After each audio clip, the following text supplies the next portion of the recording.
RWBY Volume 5, Episode 5, Necessary Sacrifice.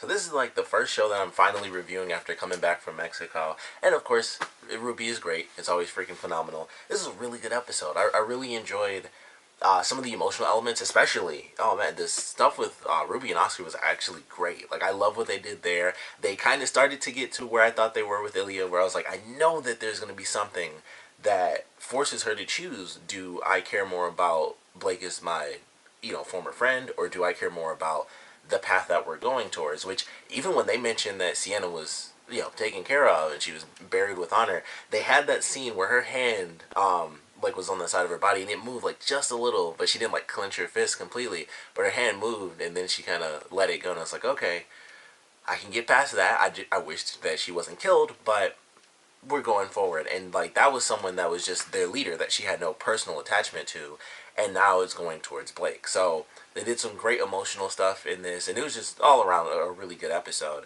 I was hoping that we get to see a bit of Yang and Weiss and what was going to happen with them, because after what happened last week, I was really looking forward to some real answers, but that'll probably be next week's episode. I'm hoping it's next week's episode, especially considering RWBY was shown in this, so it wasn't like just Blake's storyline. So it was Blake and RWBY, and so maybe next week we'll go back, and that's kind of how it'll play out. Since we have two of our ladies together, they'll have, half the story every episode, or it'll be the whole story if they decide to just stick with Yang and Weiss.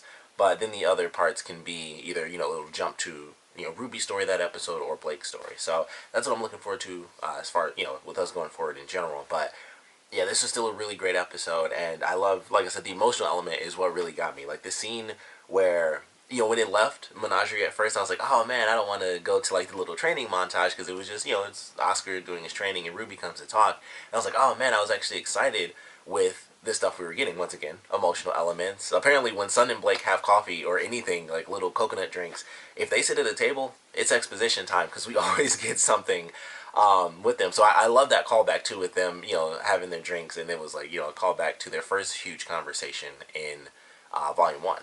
So I really love that. I thought it was really well done.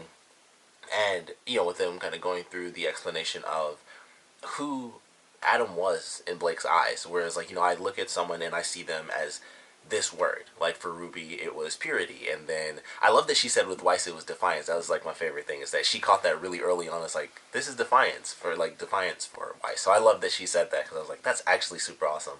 So, she goes through and she says for Adam, it was spite.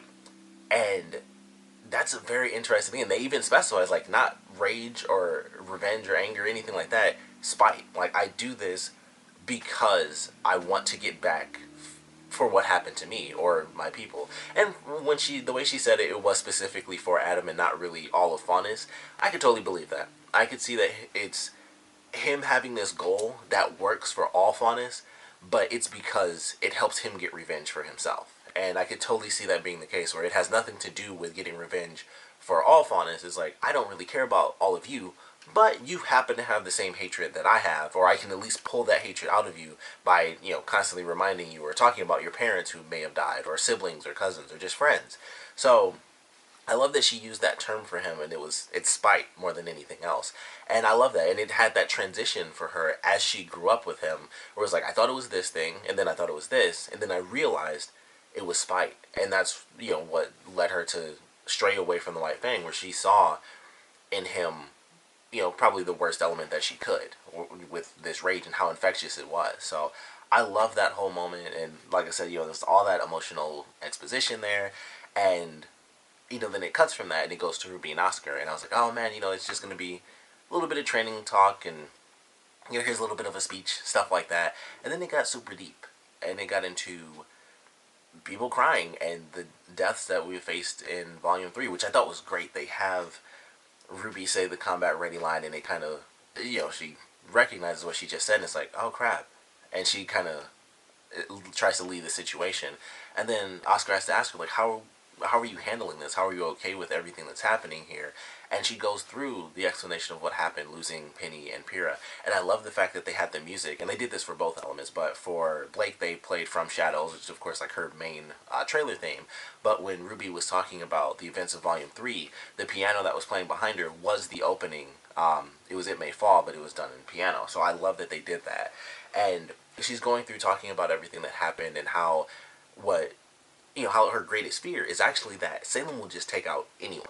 It does not matter if you're her actual enemy. If you are just there, you will be the statement if she can make it happen. And I thought that was a great moment for Ruby's character, just talking about my greatest fear really isn't the fight or anything like that. It's the fact that the fight can destroy anyone innocent or anyone who's actually fighting it.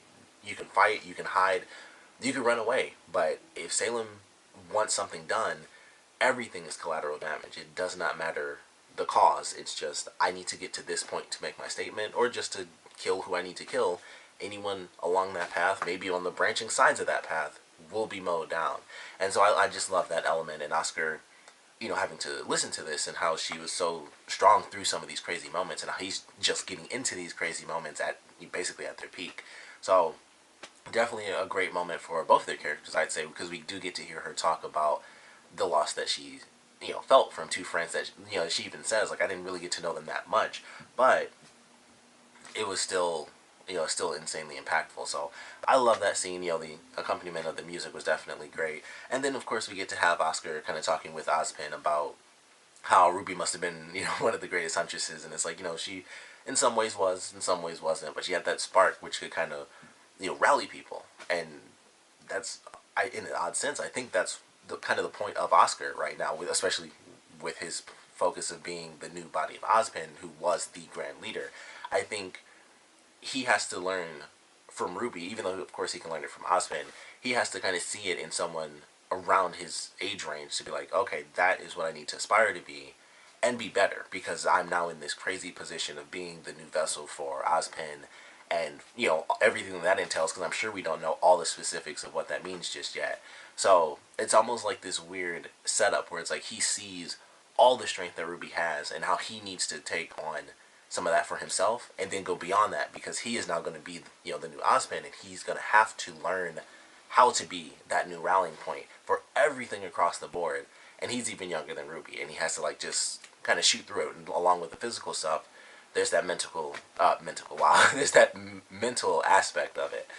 But I love that. I thought it was really well done, and it was very simple. Like I said, it was like me kind of looking into every little bit and piece of like who the characters are and what they've gone through and what they're possibly going to do. Because like I said, we don't know all the answers, but considering Ozpin's role in general, I feel like that's what Oscar's, that's what he's meant to be. That's why he's training so hard. At some point, he will have to be that young leader. Like, he's like the youngest person at this point in the series, and he has to grow up to be the leader of all of these people who have already gone through much tougher experiences, and he's just getting into it. And it's like he has to hear that from other characters, but he still has to take everything they've already learned and then compound that with what Ozpin has learned, and I'm sure deal with a couple experiences himself. We might not see that this volume, but there's going to be some stuff where we see him fight or barely survive or something like that, and he's going to have to take all of that at once, like everyone else's experience plus the little bit that he has, and somehow just shoot to the top as like this gravity well of like leadership and responsibility for everything that's happening on the planet, which is insane. So I love that. Maybe I'm looking too far into it, but I don't think I am, because that was like Ozpin's whole role in the series, and now Oscar is that new vessel for that role. So I love what they did there. And then of course we get the scene with Ilya at the end, and we get the two brothers. I never remembered their names because they rarely ever say the names. I know that they're like in the titles, but I'd never think to look them up.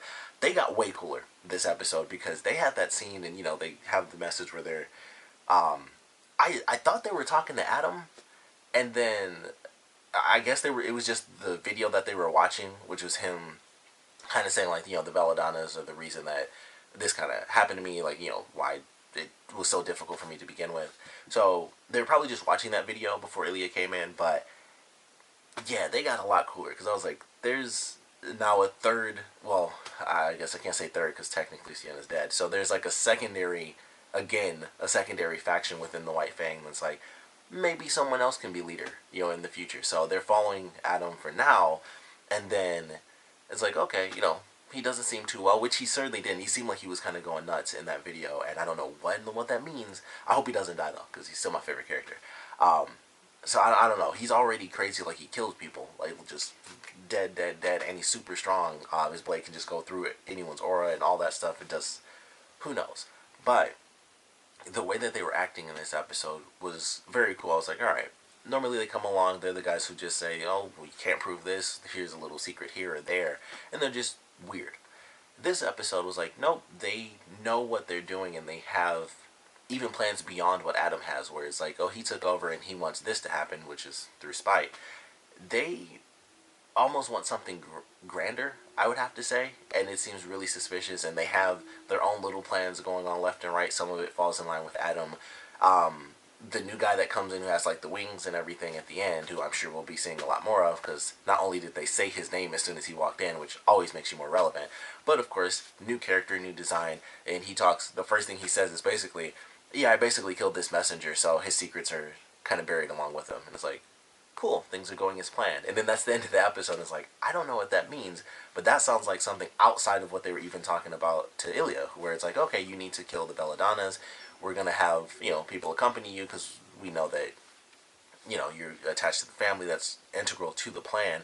And you don't have to worry about Blake because Adam wants her alive. So, I don't know, something about them, it was just like, I thought Adam was the only outside faction of the White Fang, and then it's like, he has his outside thing, and he's dealing with, working with Salem, who of course, brings along human characters like Hazel, and then you have these guys where it's like, maybe they would feel the same way Sienna did if they knew about Hazel, because we don't really know if they know. So there's just a million different questions kind of up in the air, but I know they got a lot cooler and a lot more sinister in this episode with the way they were talking, and when they were talking with Ilya, I was like, I never realized how creepy they were. Like, when they're doing, they're like this slow-talking, super evil villains, and they made me think a lot of, this is a super old reference, but it made me think of G.I. Joe, because there's the twins in there, Tomax and Zaymot. They reminded me of them a little bit, where they're, like, finishing each other's sentences, but really, really creepy. And I'm like, I can't wait to see what other plans they have outside of following Adam. So I'm looking forward to that, but all in all, this was a really good episode. It was a lot of, some of it was exposition, some of it was just, kind of recaps, going back to Volume 3 and how the characters have dealt with that since then. And I think it was really well done. All the emotional stuff, it was just, every segment was emotional in some regard. And of course, in the very beginning of the episode, we have Blake and Son kind of going around trying to recruit people, and that's what led to that, really important conversation, which, this is super random, I just have to note, when they were talking and they did the wide shot, there were some people who had, little setups like in the water. I thought that looked super cool, and then at the same time I was like, that seems insanely dangerous, because you just get one strong wave, everything would be knocked right off your table. But I was like, well, they live there, I guess they would know how high the waves get. I don't know why that was in my head. Maybe it's because I just went on vacation, so I was thinking like, I was on the beach just like a few days ago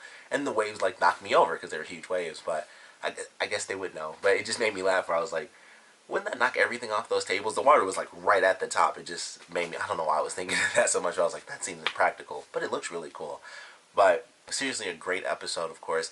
We'll love to know what you guys thought about it, so please comment below. Let me know your favorite parts about it, your least favorite parts about it. And I would love to know what you guys are thinking about the twins, and what weird secret plans they might be having, and what they might end up changing as a result of their characters in the future, maybe working with Adam, or what they end up changing because they decide to change, because, this is the first time we saw Adam actually crazy, so that was another new element that was introduced into the series, where it's like, he's not just calm and collected like we thought he was, he's starting to lose it, and who knows what that means when, I hope they don't kill Blake's parents. I was going to be like super confident, like, because of course he'll just get angrier and angrier because Blake's parents would survive, but then I was like, I don't know. I decided not to be that confident that people won't die anymore. So I guess I can't really say that. I don't know for sure. So that worries me. I hope that doesn't happen, because that would just really suck.